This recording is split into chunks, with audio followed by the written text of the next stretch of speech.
The Boy and the Rabbits 1. Long ago and far away, two brothers traveled the land collecting folk legends and fairy tales. Wilhelm and Jacob Grimm were esteemed professors of literature who were always open to expanding their collection of stories. At least Wilhelm was. Jacob, on the other hand, was quite content with their current collection, so that when they started hearing tales about a mysterious black fog, he argued against leaving the comfort of the university for what he was sure was just superstitious tavern talk. But Wilhelm was intrigued. Wilhelm wanted to know more about these mysterious creatures and people that appeared and disappeared in the fog. Why did this strange fog suddenly appear? How could it do the things village folk claimed it could do? Was it from another world, as some believed? Despite Jacob's protests to keep him safe, Wilhelm gathered his saddlebag, mounted his horse, and promised to return with more stories to add to their already impressive collection of cautionary tales.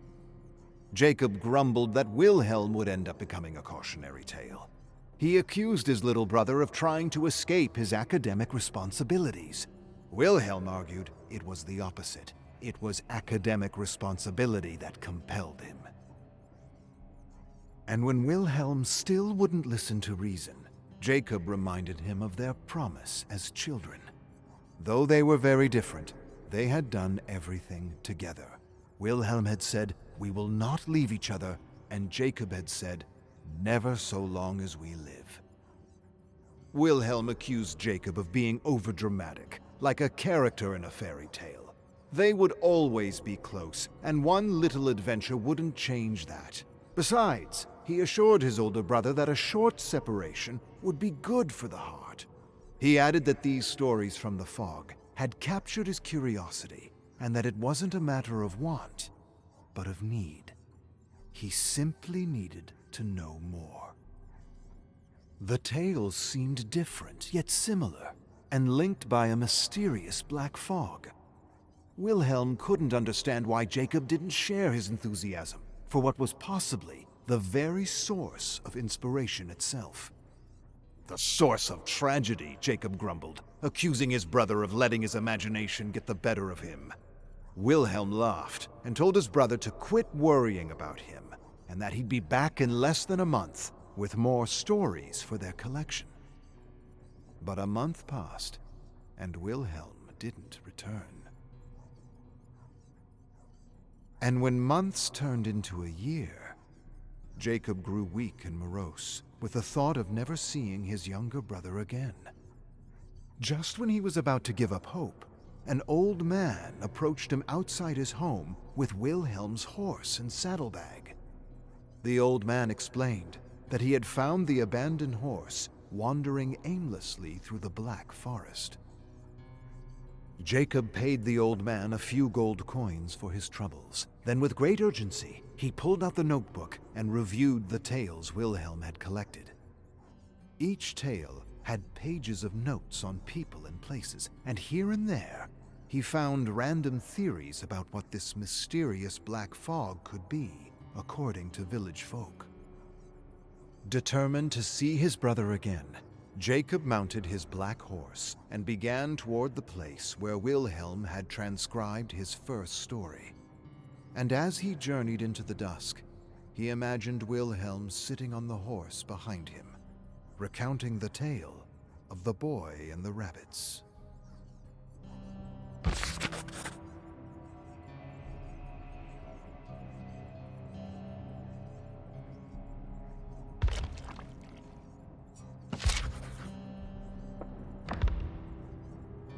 The Boy and the Rabbits 2. There was once a boy who was often ridiculed by his stepfather for spending all his time with rabbits he had raised with his father, his real father. The rabbits were all the boy had left of his father, who had one day fallen sick and walked into the woods and never returned. The rabbits reminded the boy of happier days. One day, while the boy played with his rabbits in a wooden enclosure, The stepfather shouted for him. He yelled like the end of the world and accused the boy of being a sloth, swearing those rabbits were wasting all his time. The stepfather had spent the whole day harvesting wheat, while the boy played with those rabbits. Those damn rabbits. Drunk with liquor and rage, the stepfather stormed into the enclosure and yelled with a voice like thunder. The boy screamed for him to stop scaring the rabbits. At this, the cruel stepfather laughed maliciously, raised his scythe, and cut through the rabbits like chaff. Covered in blood and gore, the stepfather returned to the field as the boy tried without success to put all the bits and parts back together, hoping to maybe save one of his rabbits. But it was hopeless, and he soon collapsed with a shuddering cry.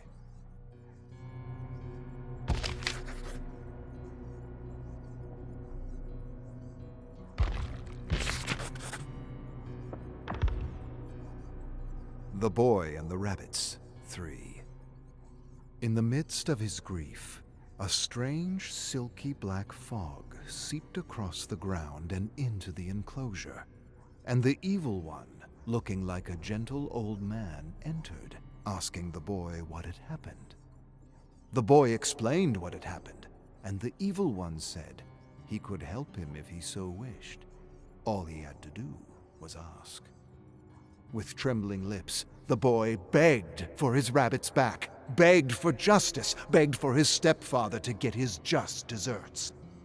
The Evil One grinned and handed him a small leather pouch. He told the boy to pile up all the rabbit lumps and spread the pouch's contents over the bloodiest parts. Then the Evil One walked out of the small enclosure, telling the boy he would never have to worry about losing his rabbits again. The boy then placed the parts in a pile and emptied the strange white powder over the bloodiest flesh and fur. Suddenly, shrieks sounded from the severed heads of the rabbits as hundreds of insects and worms emerged from the ground as if they had been summoned. The insects and worms moved through the mound of flesh and infused the pieces of rabbit with a kind of supernatural energy. Then the insects and worms disappeared beneath the fur and flesh, and the severed heads shrieked louder and louder. The boy staggered backward, clasping his ears with his hands, staring at the horror with mingled shock and disbelief.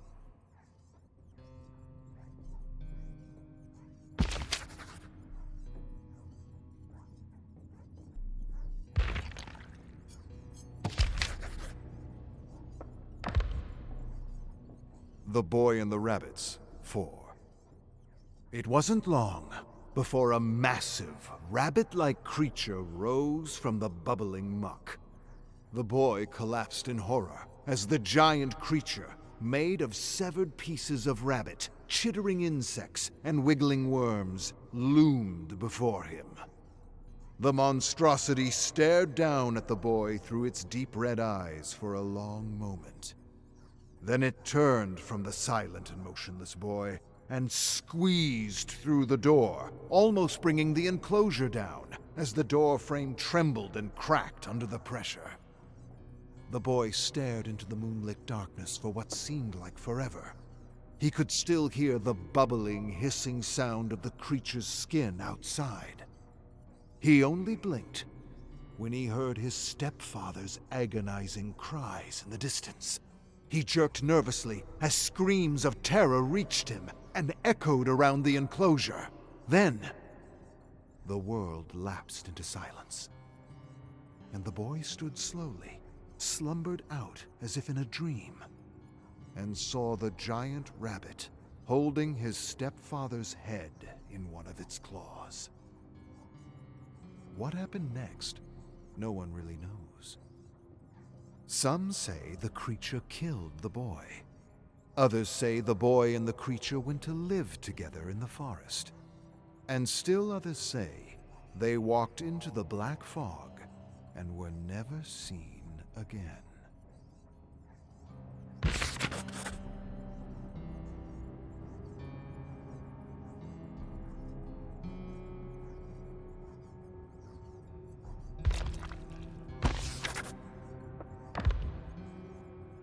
The Boy and the Rabbits, 5.